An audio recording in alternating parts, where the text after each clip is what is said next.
If you want to remove a payment method from your Zomato account, follow these simple steps. This guide will help you navigate the process easily. Step 1. Open the Zomato app. Launch the Zomato app on your mobile device. Make sure you're logged into your account to access your payment settings. Step 2. Go to Profile. Tap on the profile icon, usually located at the bottom right corner of the screen.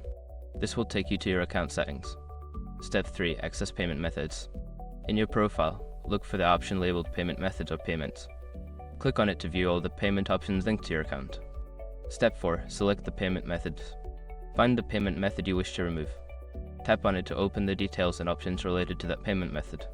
Step 5. Remove the payment method. Look for the option to remove or delete the payment method.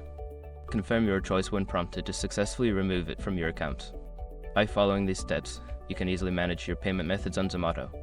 If you have any issues, consider reaching out to Zomato's customer support for assistance.